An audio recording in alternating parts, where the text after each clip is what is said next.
Could you handle a world with no phone in your pocket, where your TV only showed news twice a day, and your milk was delivered by a stranger you trusted completely?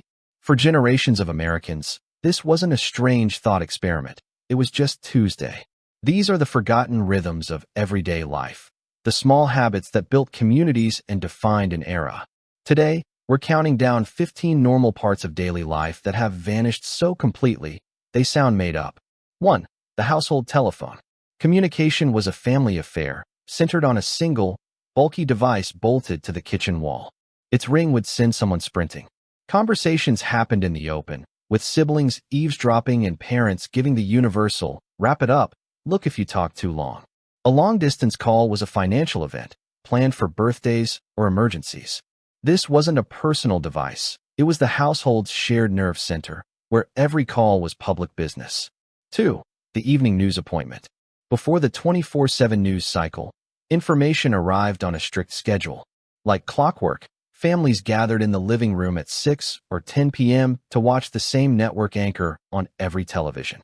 Walter Cronkite's, "And that's the way it is," was the period at the end of the nation's daily sentence. There was a profound comfort in that shared pause, knowing your entire country was hearing the same headlines, weather, and sports scores at the exact same moment. 3. Heating with wood. Warmth wasn't a button on the wall, it was a physical job. Keeping a house from freezing meant chopping, stacking, and hauling logs. The wood stove was a living, hungry centerpiece. Mornings began by stoking last night's embers. Families clustered around its iron belly to dry socks and read stories. You didn't just pay a bill for heat. You felt the winter in your muscles and saw your breath in the air until the fire caught. 4. The culture of repair. Nothing was disposable. When a toaster broke, you didn't buy a new one, you took it apart. Kitchen drawers were treasure troves of screws, fuses, and solder. Dads fixed radios on weekends. Moms expertly darned socks and patched jeans. Repair was a quiet point of pride, a declaration that things, and by extension, values, were built to last. The modern idea of simply replacing something would have seemed not just wasteful, but disrespectful. 5. Saving green stamps. Shopping came with a side project. After every grocery trip, you'd carefully lick and paste small, colorful stamps into a paper booklet. Filling a green stamp book was a family effort, a slow-motion treasure hunt. Once completed, you'd pore over a massive catalog, debating whether to cash them in for a new lamp, a set of dishes, or a toy. It transformed buying bread and milk into a patient investment in a future reward. 6. The TV dinner ritual. The TV dinner was a space-age marvel. That iconic aluminum tray, with its divided compartments, promised futuristic convenience. You'd wait a solid 45 minutes, then carefully carry the steaming tray to the living room. The sound of peeling back the foil was the dinner bell.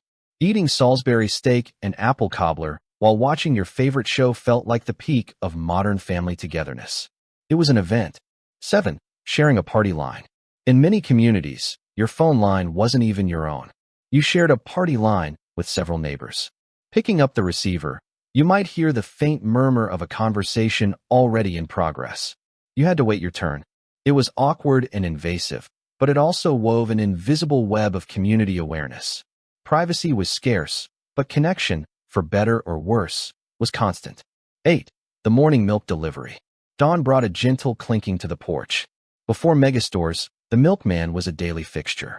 In the quiet pre-dawn hours, he'd leave gleaming glass bottles of milk and cream on your front step and silently collect the empties. For kids, peeking out to see the delivery was a small morning wonder.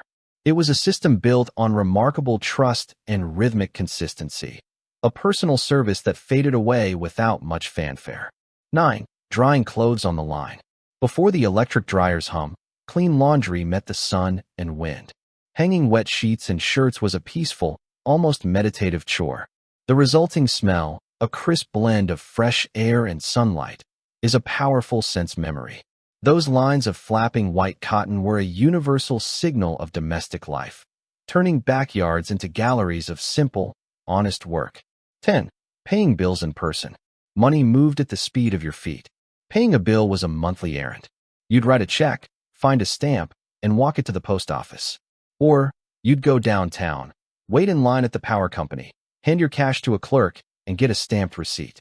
It was slow, tangible, and intentional. You felt the weight of the obligation in a way a tap on a phone screen can never replicate. 11. Reading the actual newspaper. Information arrived with a thud on your doorstep.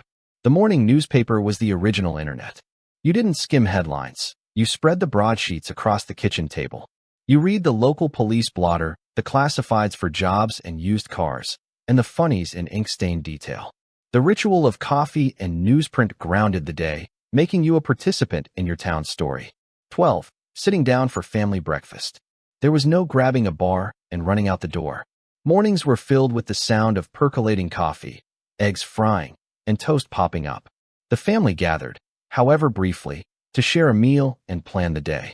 It was a daily anchor of conversation and connection, a warm launchpad before everyone scattered, a ritual largely erased by our frantic schedules. 13. Taking an evening walk. After dinner, families didn't retreat to separate screens. They went for a walk, not for exercise, but for air. You'd amble down your block, nodding to neighbors on their porches, smelling cut grass, listening to crickets. It was a gentle, communal decompression, a way to physically and mentally mark the end of the workday and transition into the peace of night. 14. Knowing your neighbors. Your neighbors were not strangers. You knew their names, their kids' names, and what they did for a living. You borrowed a cup of sugar and returned a lawnmower. Kids played kickball in the street, moving seamlessly from one yard to another. This wasn't nostalgia. It was a practical safety net and social fabric. The isolation of modern life, where you might not know the person living 10 feet away, would have been unthinkable. 15. Filling the coin jar. Every home had a coin jar, a glass container that slowly filled with pennies, nickels, dimes, and quarters. It was the family's casual savings account for fun. The highlight was dumping it all out on the living room floor, sorting the coins, and rolling them in paper tubes. That trip to the bank, followed by a special pizza night, taught a powerful lesson. Small, consistent things add up to something wonderful. Final thoughts. America changed. These rhythms, slow, shared, and tangible, were replaced by new ones that are fast, private, and digital. We gained convenience, but we lost something else. The forced pauses, the shared chores, the unplanned conversations that wove the invisible threads of community.